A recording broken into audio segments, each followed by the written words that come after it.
కాళేశ్వరం ప్రాజెక్టుతో రైతులు సుభిక్షంగా ఉన్నారని పేర్కొన్నారు. కాంగ్రెస్ పార్టీ అధికారంలోకి వచ్చిన తరువాత కష్టాలు మొదలయ్యాయని దయాకర్ రావు తెలిపారు. జనగామ జిల్లా దేవరుప్పల మండల కేంద్రంలో బీఆర్ఎస్ పార్టీ చేపట్టిన ధర్నాలో దయాకర్ రావు పాల్గొన్నారు.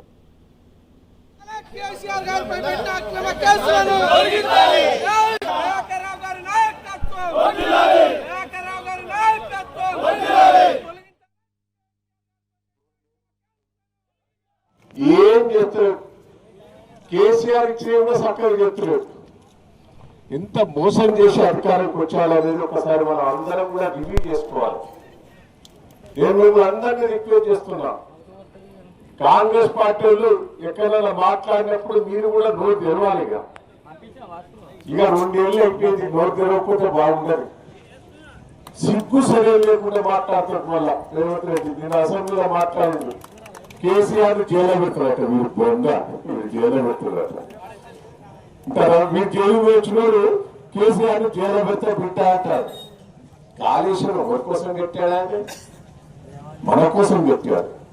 ఇలా ఇంటింటికి మిషన్ భగీరథ నీళ్లు తాగుతారంటే కాళేశ్వరం నీళ్ళే.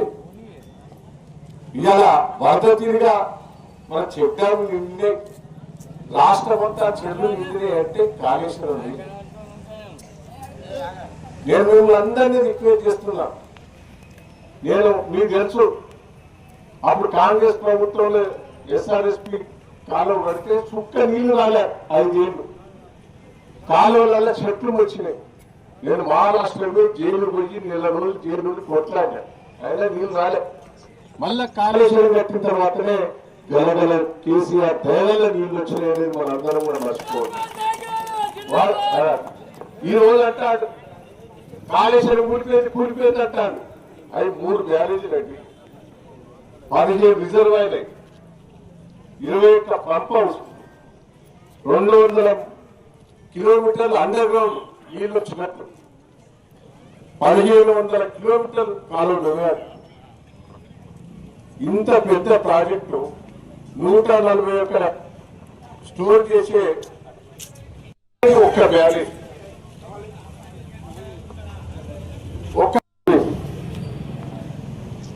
ఇంటి ముందర మనకు ఉంటుంది కదా, ఇంటి ముందర కారణకు అది ఒకటి ఊడిపోతే ఇల్లంతా ఊడిపోయారట. మరి రేవంత్ రెడ్డి గారు పోగొని మాటలు, అబద్ధాలు మాట్లాడుతున్నాడు. దాన్ని జైలు పెడతాడు కేసీఆర్ గారు. ఆ కాంట్రాక్టర్ కట్టినోడే అంటాడు, అది 100 200 కోట్లైనా నా సొంత డబ్బుతో ఖర్చు పెట్టి నీళ్ళు ఇప్పిస్తా అని కాంట్రాక్టర్ కూడా ప్రభుత్వానికి రిక్వెస్ట్ చేశాడు. అయినా పట్టించుకున్నాడు. 2 ఏళ్ల బట్టి నీళ్లు వస్తలేవు. రాష్ట్రం అంతా అల్లకొల్లమైంది. ఇది ఎట్లా కేసీఆర్ ఇరికేయాలని ప్రయత్నం చేస్తున్నారు. సిబిఐ అంటే అది దొంగ అని వాడే అన్నాడు రేవంత్ రెడ్డి, రాహుల్ గాంధీ.